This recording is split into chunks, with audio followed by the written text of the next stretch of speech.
بسم اللہ الرحمن الرحیم۔ السلام علیکم۔ یہ پارٹ 2 ہے۔ آج ہم آپ کی خدمت میں کتاب پیش کر رہے ہیں رقص جنوں، مصنف بشرا سعید، آواز ہیرا مجید کی۔ یہ کتاب آپ کی خدمت میں بک شیئر پاکستان آڈیو لائبریری کی جانب سے پیش کی جا رہی ہے۔ دیگر معلومات اور کتابوں کے لیے آپ رابطہ کر سکتے ہیں 0300291960، واٹس ایپ نمبر 0333249573 پر محمد اظہر لطیف سے۔ معزز سامعین، تو آئیے سنتے ہیں پارٹ 2 صفحہ نمبر 19 سے۔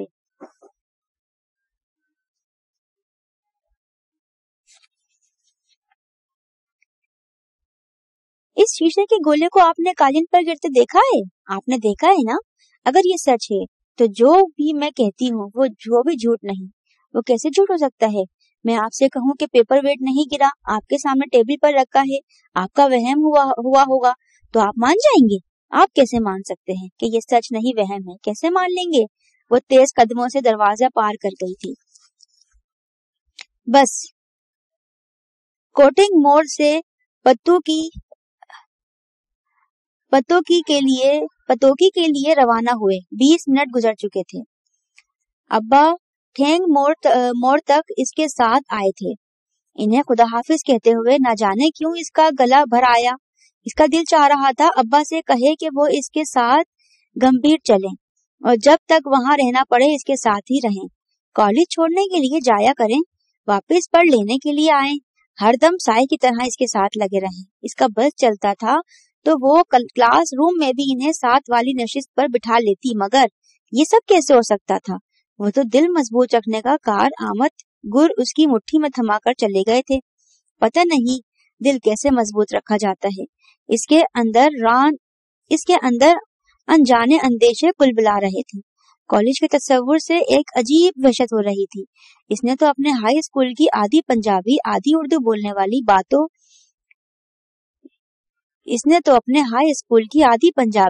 اردو بولنے والی بات بے بات ڈنڈے سے دھنائی کرنے والی شاگردوں کو سر جھکا کر بیٹھنے کا حکم دے کر اپنے آنے والے ننھے یا ننھی کے لیے بنائی کرنے والی جمائیاں لیتی، میز پر کونیاں دھرکتے اونگتی ہوئی استانیاں دیکھی تھی۔ وہ تو دل مضبوط رکھنے کا کارآمد گڑ ان کی مٹھی میں تھما کر چلے گئے تھے۔ پتہ نہیں دل کیسے مضبوط رکھا جاتا ہے۔ اس کے اندر انجانے اندیشے کلملا رہے تھے۔ کالج کے تصور سے ایک عجیب سی وحشت ہو رہی تھی۔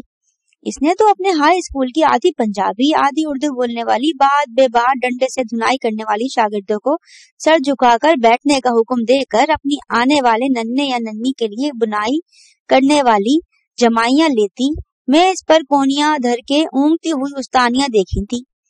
کالج کی روبدار اور پرتمکنت شخصیت والی کسی لیکچرار سے آج تک اس کا واسطہ نہیں پڑا تھا۔ خدا جانے کالج کی میڈم میں کیسی ہوں گی؟ دراز قد، اونچا سا جوڑا، کانوں میں بڑے بڑے بالے، اونچی اڑیوں والے جوتے پہنے کالج کے برآمدے راہداریوں میں ٹک ٹک چلتی ہوئی، آنکھوں پر نفیس فریم والی اینک، چہرے پر دور ہٹو بچ کے رہنا جیسے تاثرات ڈنڈے سے تو نہیں مارتی ہوں گی مگر اینک کے شیشوں کی اونٹ سے ایسے گھوریں گی کہ بندہ بنا چوٹ ہی ختم ہو جائے۔ اس قسم کی مخلوق کے ساتھ اس کا گزارا خاصا مشکل تھا۔ کیا ہی اچھا ہوتا جو وہ FA کی طرح BA بھی پرائیویٹ کر لیتی، مگر برا ہو انگریزی اور پولیٹکس سائنس کا، جنہوں نے اسے گھر سے بے گھر ہونے پر مجبور کر دیا تھا۔ پر ابا کو نہ جانے کیوں یہ وہم سا تھا کہ کالج سے پڑھنے سے اس میں کچھ آفاقی خصوصیت پیدا ہو جائے گی، وہ کوئی خاص قسم کی شے بن جائے گی۔ ابا کے برعکس اسے اس طرح کی کوئی امید نہیں تھی۔ اماں نے کتنا احتجاج کیا، اسے تایا جان کے گھر بھیجنے کی تجویز سن کر وہ کس قدر چراغ پا ہو گئی تھی، مگر ابا ڈٹے رہے۔ اماں کی رائے کو وہ کبھی بھی اہمیت نہیں گردانتے تھے۔ ان کے نزدیک معقول مشورہ صرف اسی انسان کے پاس ہو سکتا ہے جو کالج میں کم از کم 6 ماہ گزار چکا ہو۔ وہ خود اس اہلیت سے سرفراز تھے۔